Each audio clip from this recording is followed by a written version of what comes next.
Ya estamos ahí en la recta final. Vamos a ir repasando algunos conceptos de dengue, chikungunya, zika, fiebre amarilla y mononucleosis. Muy bien. En dengue, entonces, recordar en dengue que es un flavivirus, es ARN. Hay 4 serotipos, del DEN 1 hasta el DEN 4, ¿ya? Usualmente la variante que ha sido más agresiva era la 2, la variante asiático-americana, ¿ya? En el brote del 2011 estuvo asociada incluso hasta dengue neonatal. La proteína E, han preguntado esto, se encarga de hacer la diferenciación justamente en estos 4 serotipos, ¿ya? Y vamos a ir viendo acá cuánto es el periodo de incubación. Pues el paciente con dengue viene, el Aedes aegypti viene y empieza el cuadro luego de 3 a 14 días, ¿ya? 3 a 14 días. Entonces el paciente va con 3 fases, una fase febril, una fase crítica y una fase de recuperación. En estas 3 fases es importante, porque en la fase febril viene fiebre que dura menos de 7 días, son fiebres altas y son las llamadas fiebres rompehuesos, ¿no? El periodo más alto de viremia, ¿no? Nos permite hacer la detección. El antígeno NS1 es el que yo voy a detectar en los primeros 5 días. Pasado eso, ya puedo pedir IgM, IgG. Perdona, que es menos de 5 días es antígeno NS1. Más de 5 días ya podemos pedir la serología. ¿Ya? Ok. ¿Qué más tenemos que recordar?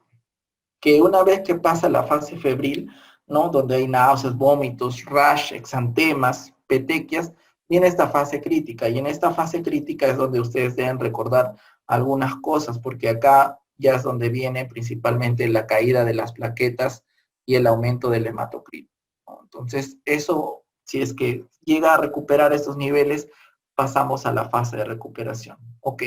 El daño en el dengue, acuérdense la vededa acá es la célula endotelial. Si el daño es acá, a nivel del endotelio, se produce todo el proceso. Hay un síndrome de fuga, fragilidad capilar, ¿no?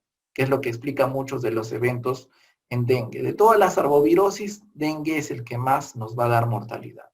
Entonces, como se activa el complemento, todo esto, a través de este daño de la célula endotelial, vamos a tener hipovolemia,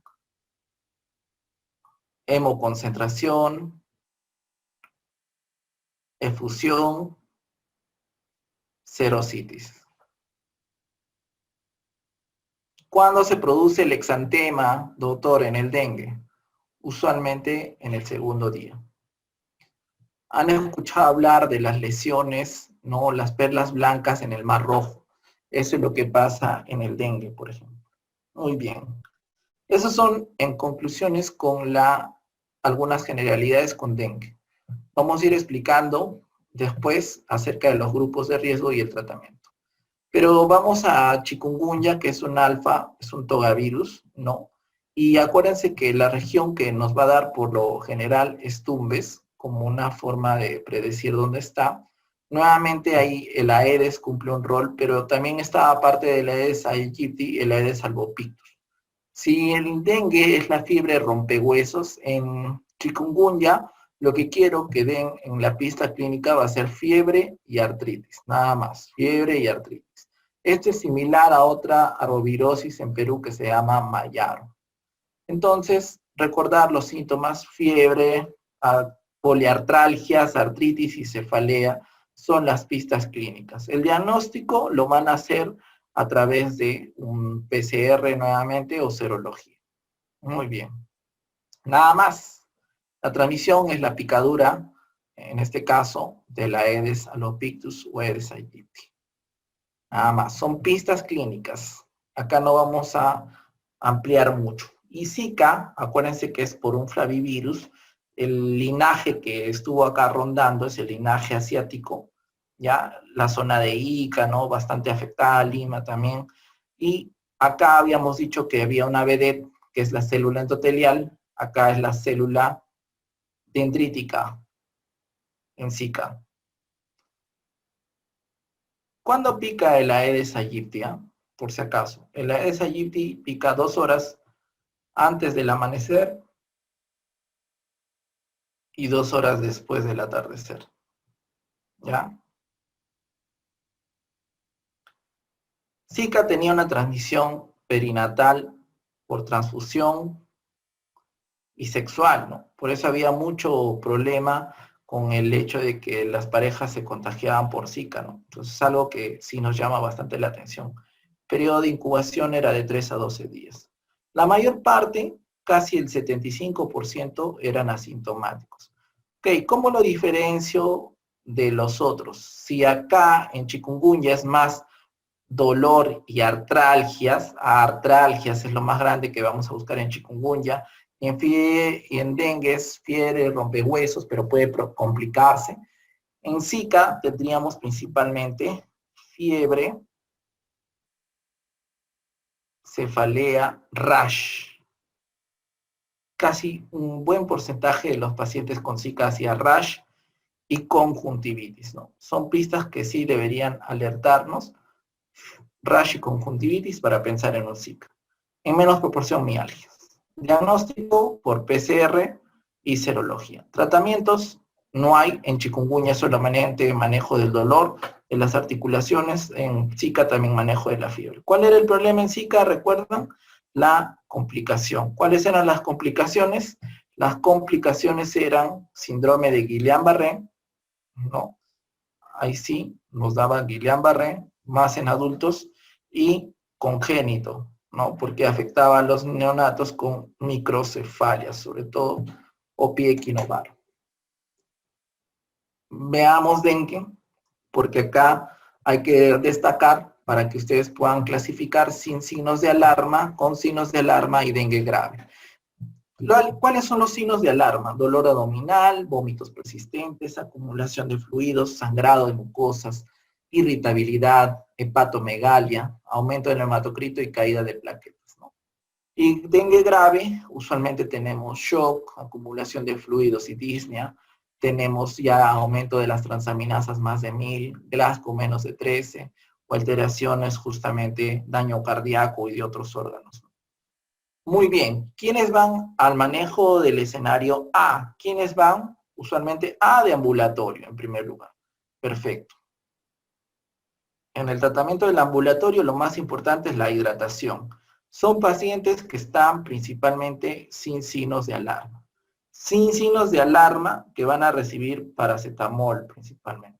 Paracetamol. ¿Hasta cuánto? Hasta 1 gramo cada 6 horas. Máximo 4 gramos por día. Listo. No AINES, no aspirina, no antibióticos, ¿ya? Muy bien. ¿Quiénes van a ir al escenario B? Aquellos que por A o B, por condiciones de alguna comorbilidad importante, requieran observación. Por ejemplo, al manejo del escenario B iría una gestante, un abuelito que no puede regresar a su casa porque está muy lejos y no hay nadie que lo vaya a observar. Entonces, comorbilidades y escenario B, pero también van todos los que tienen signos de alarma. O sea, si tiene un signo de alarma, va a hospitalización a una sala general. ¿Ya? Acá, ¿cómo se hace la hidratación? Porque es lo más importante. Entonces, ustedes van al cloruro de sodio y van 10 ml por kilo hora en la primera hora. Primera hora.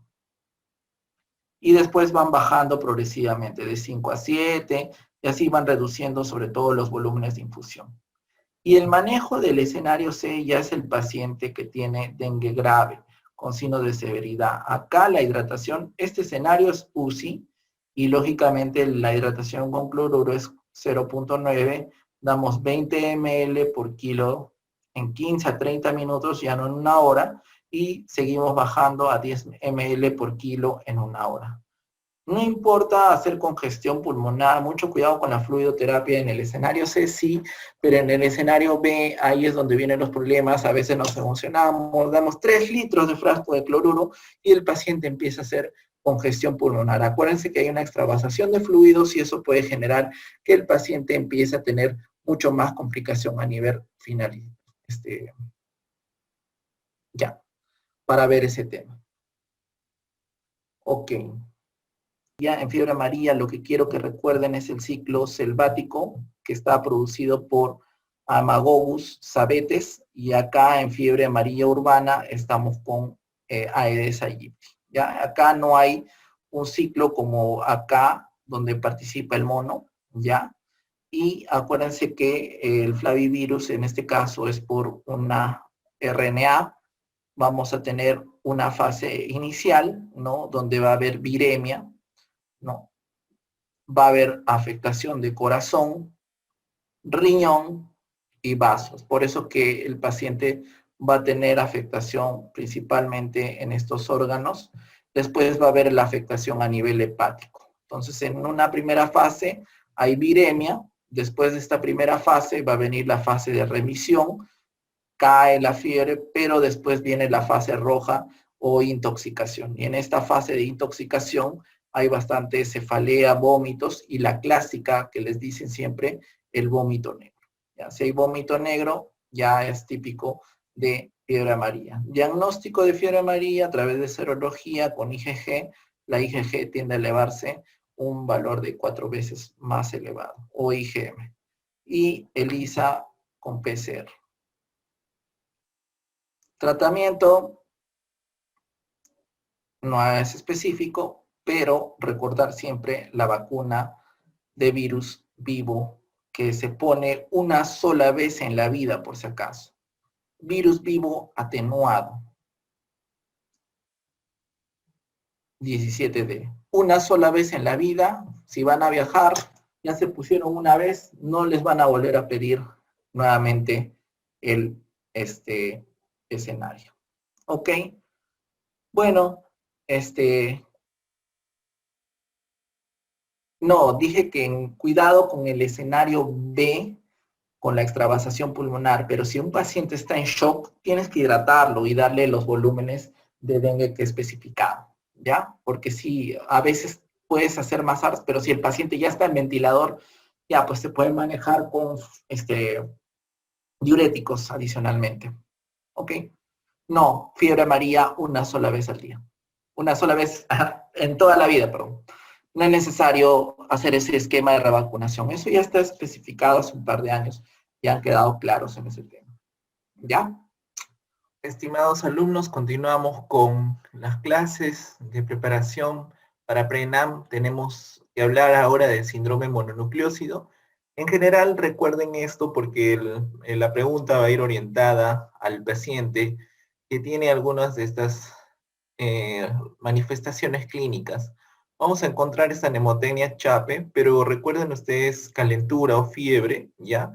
Hepatoesplenomegalia, adenomegalias, faringitis y odinofagia, y sobre todo la linfocitosis en el hemograma, ¿no? Hemograma con linfocitosis atípica. Es importante porque muchos de estos pacientes, pues, por lo general adolescentes, cuando hablamos de la enfermedad del beso, ¿no? El tipo síndrome, ¿no? Va a incluir justamente estas características, pero el síndrome no necesariamente es solo producido por virus de Epstein-Barr. Recordarán, dentro de los herpes virus hay una serie de manifestaciones y una de ellas, Epstein-Barr, está relacionado bastante por el contacto, ¿no? En los ósculos, en los besos que hay, y puede iniciar este cuadro infeccioso. En niños usualmente es común ver anticuerpos heterófilos que son marcadores pero negativos, ¿no? Y en adultos o en la población adolescente, anticuerpos heterófilos positivos, ¿no? Principalmente cuando ya estamos hablando de Epstein-Barr, ¿no? Lo llamamos mononucleosis infecciosa. Pero sin embargo, miren ustedes que hay un espectro de diferenciales que también van a cubrir justamente en las mismas manifestaciones: citomegalovirus, toxoplasma, hepatitis viral, rubiola, leucemias, linfomas y también la prima infección por VIH. Entonces, lo más importante acá es tener en mente el cuadro clínico y el diagnóstico diferencial. Ahora, en Epstein-Barr, usualmente en una prima infección pueden ver la reacción de Paul-Bonnell, ¿no? Y como marcadores de inmunidad podemos ver esta fase aguda, que es el anti-BCA, lo primero que se eleva, y luego en los días va a elevarse ya la respuesta que es el EBNA o IgG, ¿ya? Entonces, si a nosotros nos dicen, por ejemplo, la prima infección, usualmente queremos ver fase aguda, vamos a ir a BCA para Epstein-Barr, y si pedimos IgG, EBNA, probablemente vamos a tener esta exposición y nos sale IgG positivo. Un gran porcentaje de la población tiene IgG EBNA positivo. Entonces es importante que recuerden ese tema porque eh, necesariamente nos consultan a veces, ¿no? Y tendría que tener también un IgM para BCA para estar frente a una mononucleosis. El paciente tiene estos ganglios, a veces duelen, a veces no, y la fiebre, ¿no? Y el transcurso de la enfermedad, pues usualmente con monitoreo y manejo de sintomáticos debería estar en autorresolución. Sin embargo, hay condiciones como citomega, toxoplasma, muchas veces que tienen complicaciones oculares, sobre todo pueden darte uveitis, retinitis en algunos casos, como si fuera un huésped inmunocomprometido, y hay que tener mucho cuidado. Si es una hepatitis viral, por lo general, podríamos ver incluso manifestaciones articulares también, así que hay que tener esa consideración y sí, acá sí hay definitivamente tratamiento. Mononucleosis por toxoplasma, por ejemplo, hemos visto y se aumentan los ganglios y la indicación es solamente tratarla cuando hay compromiso oftalmológico, ¿ya? Entonces a veces nos entusiasmamos, vemos toxo y ya le estamos dando cotrimoxazol. Rubiola, leucemias, linfomas son los diferenciales y como les dije, siempre en estadios tempranos de VIH, sobre todo, ¿no? Después del contacto inicial, ya en las 3 semanas viene y hay un debut de una primoinfección, ¿no? Entonces son diferenciales, pero para que ustedes consideren, el más grande es virus de Epstein-Barr. Acá algún recordaris de otros virus de importancia. Tienen ustedes que el virus de la varicela es un virus del tipo DNA, ¿ya? Y usualmente tienen un periodo de incubación, ¿no? Entonces, más o menos, ¿en cuánto a cuánto esta varicela va a ser contagiosa? 2 días antes de que aparezca el rash, ¿ya? Y también hasta 5 días después de que ya apareció, es decir, cuando ya dejen de haber esas lesiones vesiculares, porque son múltiples lesiones en varios estadios, cuando ya encontremos costras, ya perfecto, estamos diciendo que probablemente ya no va a ser contagioso. Y ojo que la varicela tiene que tener justamente aislamiento de contacto, ¿no? Cuando repasen el tema de los aislamientos hospitalarios, ¿no? Van a incluir en la clase adicional lo que es aislamiento de contacto y también respiratorio, ¿no? Es decir, en los primeros días el virus puede transmitirse, por lo cual es necesario utilizar mascarillas específicas, ¿no? Respiradores para evitar el contacto. Entonces, ¿qué es lo que vamos a ver en esta varicela? El rash, ¿no? En múltiples estadios, pues, tienen vesículas, pero esas vesículas son usualmente de compromiso bilateral, ¿no? Recuerden que ustedes pueden ir desde la cabeza, es una distribución céfalo-caudal, ¿ya? Y usualmente como complicaciones vamos a poder ver sobreinfección. Se pueden impetiginizar esas lesiones en varicela, pero también tenemos otras como la neumonía, que es una de las más complejas, una neumonitis intersticial, y el paciente puede fallecer. También tenemos síndrome de Reyes, sobre todo por el uso de aspirina, ¿no? Entonces, mucho cuidado con eso. El humano es el único reservorio en la varicela y lo que pasa es que en algún momento el paciente puede alojar justamente la varicela y por alguna condición adulto mayor, inmunosupresión, tiende a hacer una reactivación.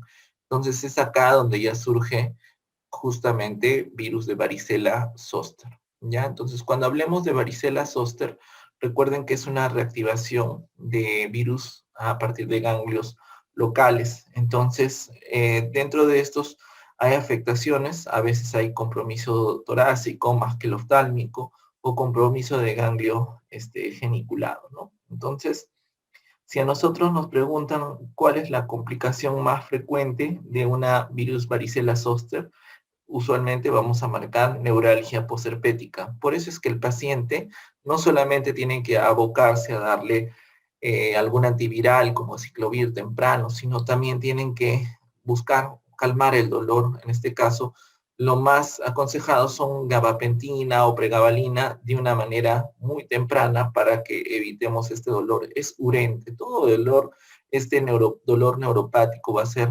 usualmente urente, ¿no? Entonces, cuando hay compromiso del ganglio geniculado, del nervio facial, uno tiene que buscar esta entidad, porque es una también complicación, sobre todo en adultos mayores lo veo bastante, Ramsay Hunt, ¿ya? Entonces, si hay Ramsay Hunt, tengan mucho cuidado porque viene con parálisis facial. Entonces, van a buscar Ramsay Hunt parálisis facial, ¿ya? Entonces, individuo adulto mayor que tiene lesiones costrosas en cara, unilaterales, como vemos, miren, respeta casi línea media, pero tiene parálisis facial y le encuentran en el meato del conducto auditivo externo, acá justamente lesiones, también vesículas, entonces acá vemos vesícula, ¿no? Vesícula en el meato, conducto auditivo externo, ya estamos sospechando de este Ramsay Hunt. Y es muchas veces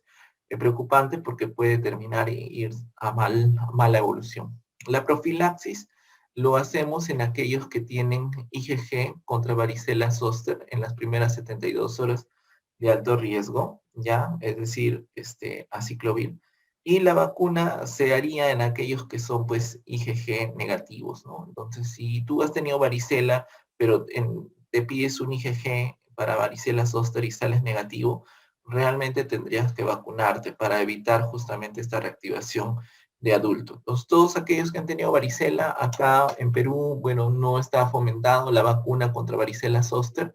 Ha habido algunas dificultades, pero sí, definitivamente, sí deberíamos ir con la vacuna. El tratamiento de elección, aciclovir, valaciclovir, tiene buena biodisponibilidad oral y fanciclovir, ¿ya? Entonces, de todos ellos, tal vez valaciclovir es un poco más costoso, pero sirve sobre todo por la menor cantidad de tabletas que se dan en el día en este caso, ¿ya? Entonces, por ejemplo, si uno ha tenido esta exposición, estos pacientes de alto riesgo, por ejemplo, no un huésped inmunocomprometido, que ha estado en contacto con un paciente con varicela zoster y le sale que tiene IgG, entonces podría recibir esta profilaxis, ¿no? Entonces, contra varicela zoster, ¿ya? Entonces, es una opción.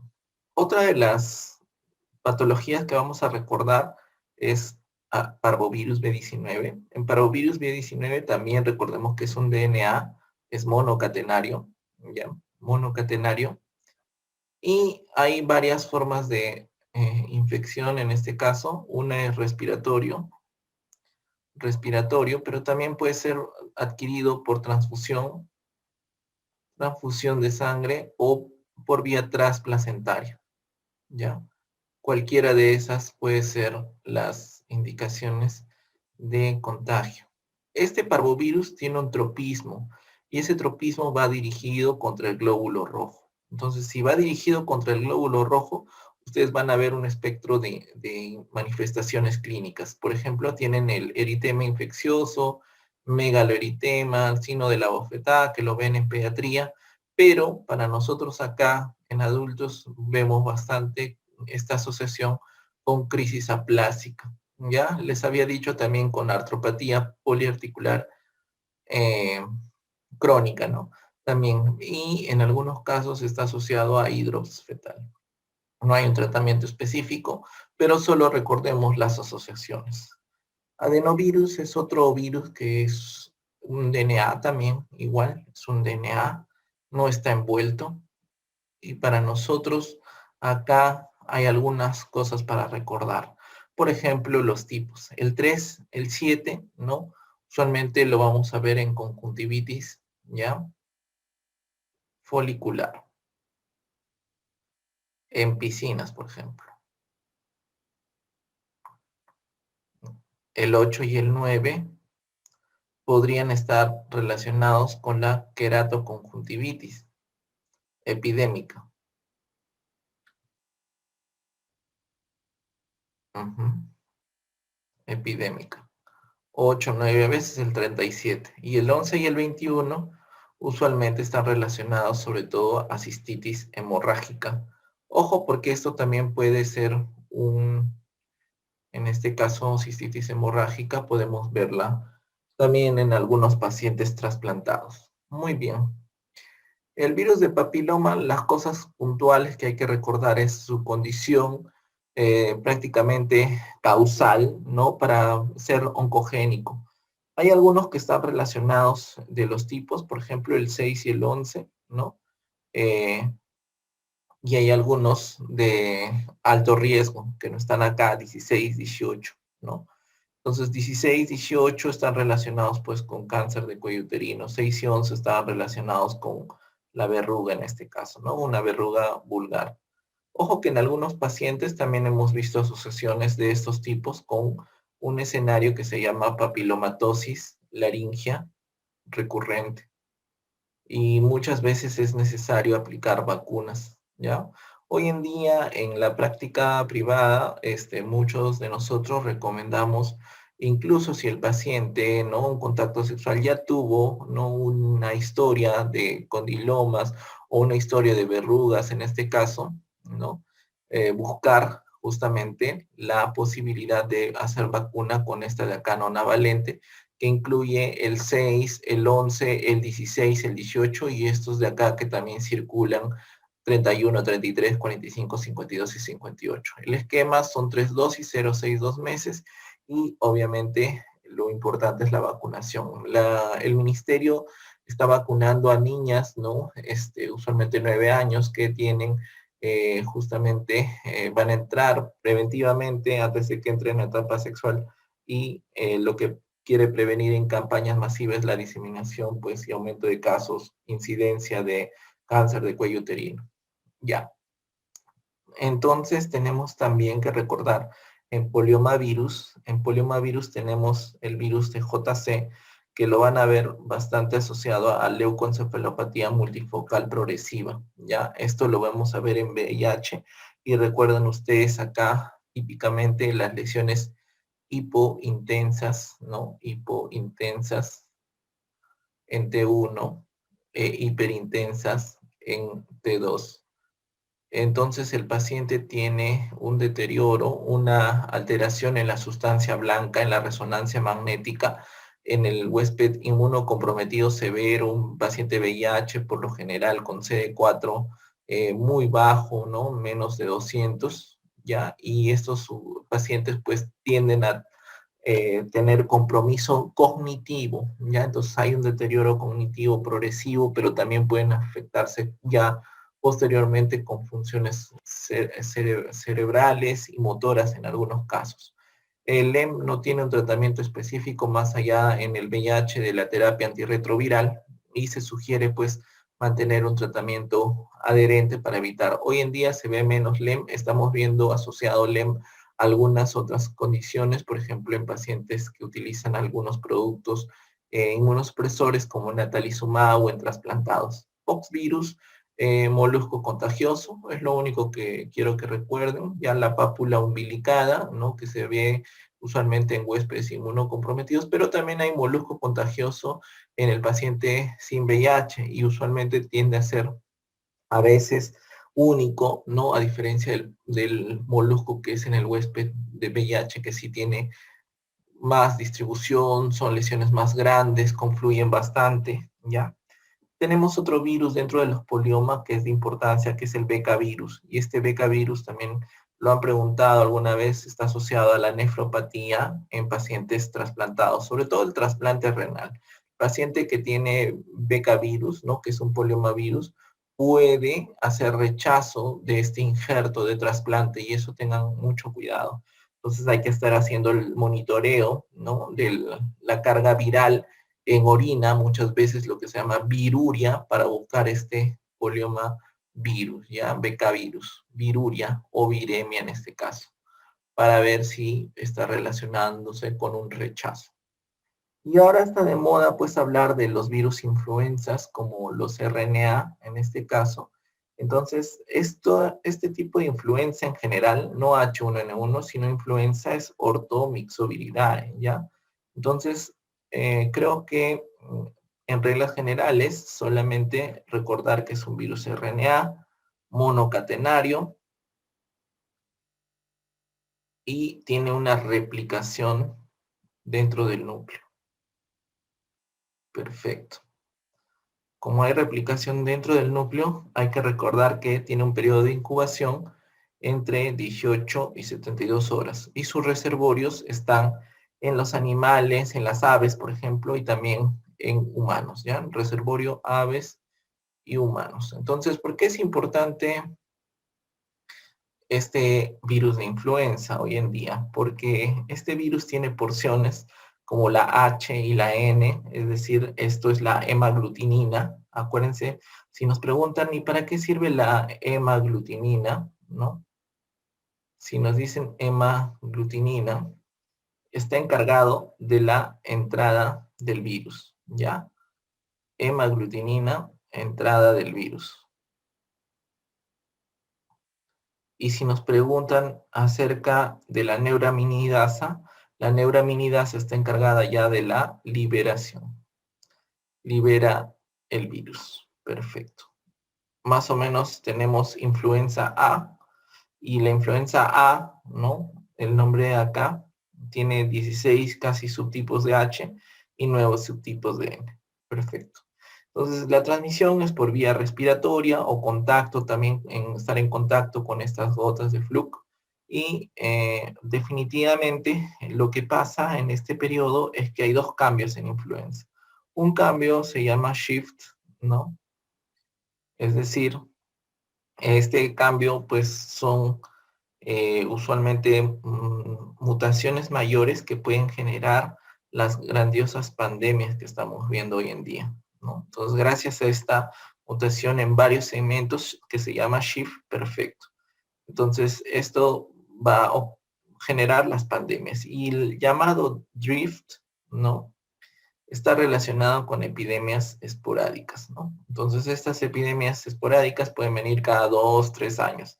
En cambio, estas, cuando hay shift, pueden venir cada 10 a 20 años. Imagínense, lo que estamos viendo podría estar relacionado justamente con cambios mayores. En cambio, en el drift es una mutación puntual, ¿ya? O sea, en un segmento en específico. Perfecto. ¿Qué tratamientos vamos a poder dar? En este caso, podemos utilizar inhibidores de neuraminidasa. Si hablamos de inhibidor de neuraminidasa, podemos utilizar, por ejemplo, oseltamivir. Cuando hubo el tiempo de la pandemia de H1N1 en Perú en el 2009, todo el mundo aplicaba a comprar profilácticamente el oseltamivir. Sin embargo, este solamente era activo para formas severas, ¿no? Entonces, usualmente iba 75 cada 12 por 5 días. Y si el huésped era inmunocomprometido hasta 10 días, perfecto, dabas esa opción. Aparte de los inhibidores de neuraminidasa, también teníamos, en este caso, por ejemplo, la amantadina, ¿no? Pero no tiene actividad sobre H1N1. Entonces, en general, esas son cosas que vamos a recordar en algunas partes de los virus.